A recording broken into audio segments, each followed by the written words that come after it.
Perkenalkan, nama saya Ajeng Satria Salmajati dengan NIM 3520100347 dari kelas IE20A1 Universitas Pelita Bangsa.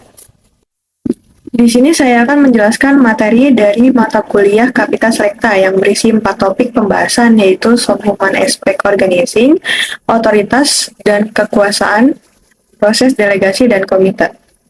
Di sini saya akan menjelaskan tentang konsep perencanaan sumber daya manusia yang terbagi menjadi 3, yaitu hiring profesional, hiring manager, dan job desk. Hiring profesional sendiri memiliki makna yaitu sistem rekrutmen untuk orang dengan pengalaman dan kompetensi khusus di bidang tertentu. Biasanya, rekrutan profesional ini memerlukan perencanaan waktu yang cukup lama, yaitu sekitar 6 bulan sampai 1 tahun. Dikarenakan untuk mencari profesional atau tenaga ahli itu sangatlah sulit. Lalu di sini ada hiring manager. Hiring manager sendiri adalah seseorang yang bertanggung jawab merekrut kandidat untuk mengisi lowongan di perusahaan. Di sini ada job desk. Job desk sendiri adalah pedoman berbentuk dokumen yang membantu karyawan menjalankan tugas sesuai jabatan. Contoh kasusnya seperti seorang manajer yang ingin mengisi posisi profesional, biasanya harus mengisi formulir yang dikenal dengan berbagai nama seperti deskripsi pekerjaan atau permintaan pekerjaan yang kemudian disetujui oleh manajemen tingkat atas dan diberikan kepada Departemen Personalia sebagai panduan dalam pencarian terhadap calon yang mungkin dipertimbangkan untuk posisi tersebut. Lalu di sini ada proses penerimaan pegawai yang dibagi menjadi 3 tahap. Yang pertama adalah resume, yang kedua interview kampus, yang ketiga seat plan visit. Yang pertama adalah resume, atau dokumen yang berisi ringkasan riwayat hidup, diantaranya pendidikan, keahlian, pengalaman, hingga pencapaian orang tersebut.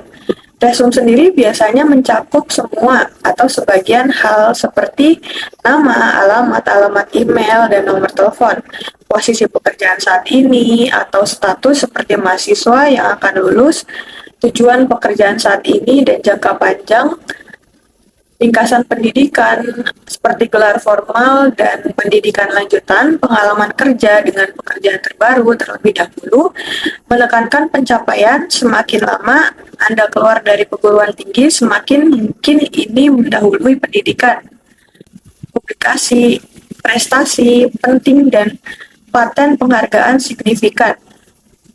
Keanggotaan profesional, referensi tersedia jika diminta. Hal ini tidak wajib. Resume sendiri memiliki peran penting sebagai first impression yang baik dari suatu individu di mata perusahaan. Maka dari itu, resume sendiri harus dibuat semenarik mungkin. Kemudian ada interview kampus atau proses pertukaran informasi antara calon, mahasiswa, dan pihak pewawancara. Ini biasanya insinyur baru bisa melakukan wawancara kampus pertama dengan calon pekerja. Sebagian besar wawancara kampus melibatkan mahasiswa. Meskipun mereka hanya sebagian kecil dari populasi mahasiswa, hasil wawancara biasanya dipengaruhi oleh beberapa hal seperti atribut pelamar, pewawancara, dan situasi. Saat melakukan wawancara, pewawancara perlu mempelajari calon secara cukup untuk merekomendasikan kunjungan ke pabrik, sementara pelamar perlu mempelajari peluang kerja dan keuntungan lain dari perusahaan tersebut. Mahasiswa dapat mempersiapkan diri dengan membaca brosur penempatan, mempelajari perusahaan, dan berlatih wawancara simulasi. Kemudian yang ketiga ada seat plan visit atau kunjungan ke perusahaan atau pabrik untuk memahami proses operasional, teknologi, dan manajemen yang digunakan.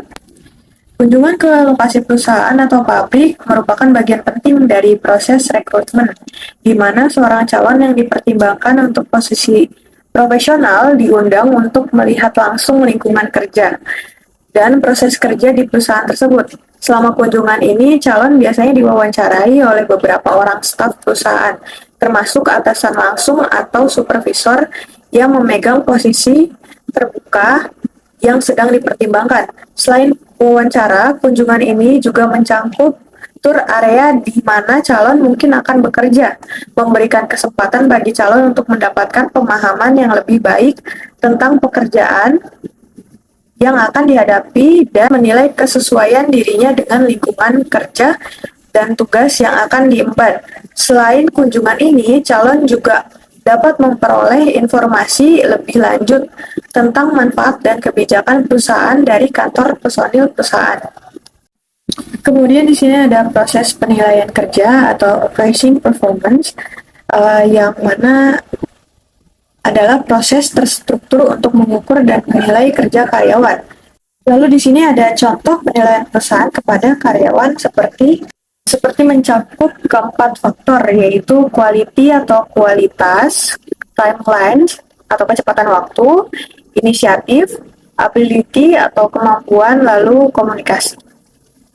Dari kelima faktor yang akan dinilai oleh perusahaan, dilihat apakah karyawan tersebut mumpuni atau tidak. Kemudian di sini memasuki topik kedua, yaitu otoritas dan kekuasaan.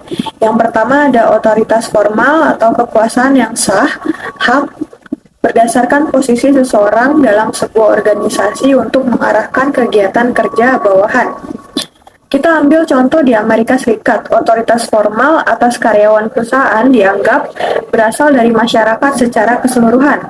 Melalui jaminan kepemilikan swasta dalam Konstitusi Amerika Serikat, individu menginvestasikan aset mereka dalam saham perusahaan dan memiliki dewan direksi.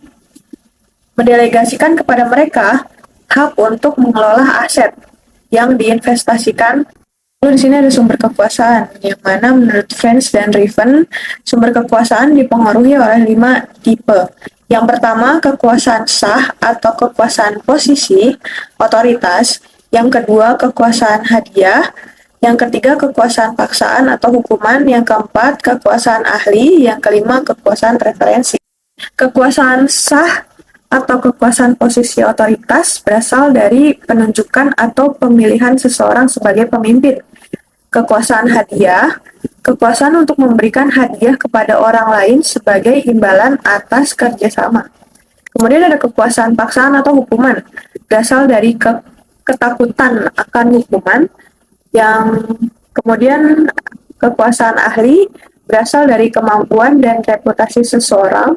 Kemudian kekuasaan referensi didasarkan pada daya tarik atau identifikasi dengan individu lain, atau program atau tujuan yang dipimpin oleh orang tersebut, yang membuat pengikutnya ingin berperilaku atau percaya seperti yang dilakukan orang lain tersebut. Mirip dengan apa yang umumnya dilakukan, karisma, yaitu hadiah pribadi khusus untuk menginspirasi orang lain yang lebih mudah memberikan contoh daripada definisi. Kemudian memasuki topik ketiga, yaitu proses delegasi yang terbagi menjadi 3. Yang pertama penugasan, delegasi, dan akuntabilitas. Penugasan sendiri adalah pemberian tugas atau tanggung jawab kepada seseorang untuk menyelesaikan pekerjaan atau proyek. Kemudian delegasi. Delegasi adalah proses memberikan wewenang kepada orang lain untuk melaksanakan tugas atau pengambilan keputusan atas nama kita. Contoh delegasi adalah seorang manajer umum dari departemen penjualan yang meminta bantuan manajer penjualan untuk menyiapkan kumpulan data tenaga penjualan. Kemudian yang ketiga ada akuntabilitas atau kewajiban atau tanggung jawab seseorang untuk bertanggung jawab atas hasil dari tugas atau keputusan yang telah diberikan kepadanya. Dari 3 konsep tersebut, mereka saling berkaitan, seperti penugasan, delegasi wewenang, dan penegakan. Seperti penugasan, delegasi wewenang, dan penegakan akuntabilitas. Seperti yang ditunjukkan pada gambar 7.2, manajer menggunakan wewenang untuk menugaskan tugas kepada bawahannya, membuat mereka bertanggung jawab atas melaksanakan kegiatan yang ditentukan dalam sebuah proses yang dilakukan secara bertahap dari manajer puncak ke bawah setelah tugas diberikan kepada bawahan. Pentingnya untuk memberikan sumber daya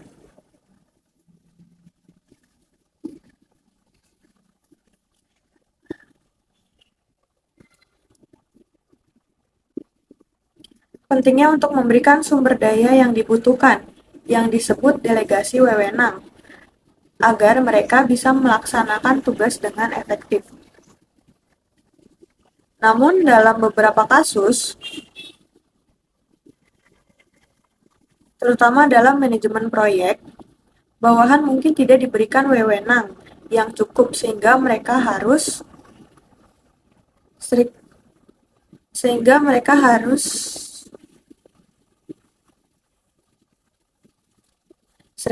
sehingga mereka harus sehingga mereka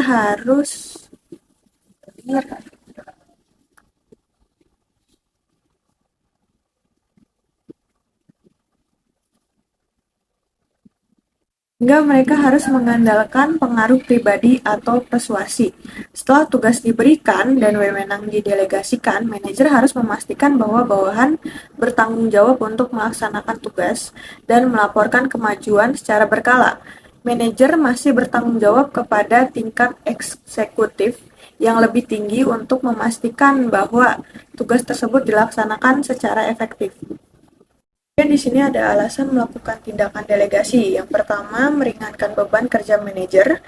Yang kedua, pengembangan keterampilan bawahan. Yang ketiga, responsif terhadap perkembangan masa depan. Yang keempat, keputusan yang lebih praktis dan cepat. Kemudian di sini ada tantangan dalam pelaksanaan delegasi. Yang pertama, tidak membuat masalah bawahan menjadi masalah manajer. Seperti terdapat resiko bahwa masalah yang dialami oleh bawahan dapat menjadi masalah bagi manajer jika tidak ditangani dengan tepat. Yang kedua, memastikan kepatuhan terhadap aturan delegasi. Manajer harus memastikan bahwa aturan yang ditetapkan dalam delegasi diikuti dengan konsisten oleh bawahan. Yang ketiga, ada menghilangkan ketergantungan pada tingkat inisiatif rendah. Manajer perlu mengeliminasi tingkat inisiatif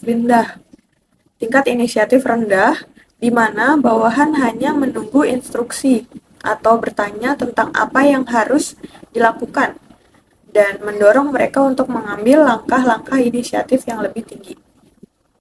Kemudian memasuki topik ketiga, yaitu komite. Apa sih alasan pembuatan komite? Yang pertama, pembuatan kebijakan, di mana komite tingkat tertinggi saling bertemu lalu membuat keputusan.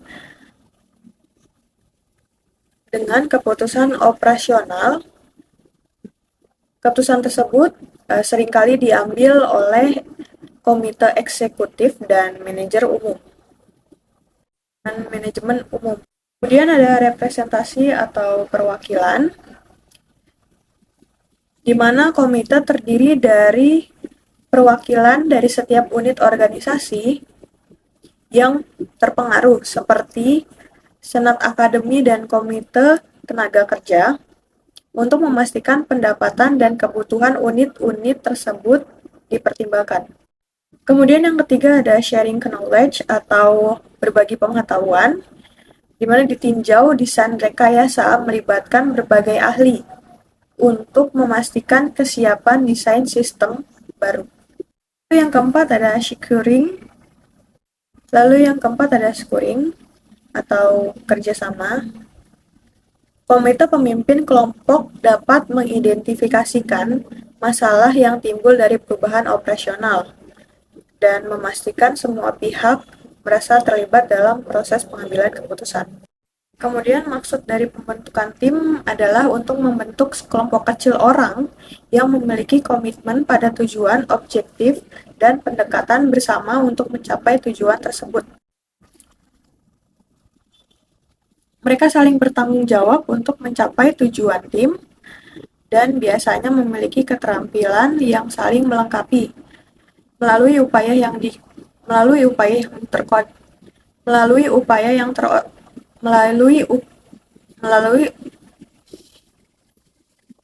Melalui upaya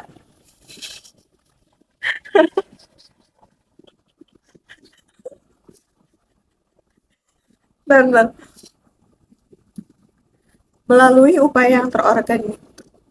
melalui upaya yang terorganisir, tim menghasilkan sinergi yang memungkinkan setiap anggota melalui upaya yang terorganisir melalui upaya yang terkoordinasi, tim menghasilkan sinergi yang memungkinkan setiap anggota untuk memaksimalkan kelebihan dan meminimalkan kelemahan mereka.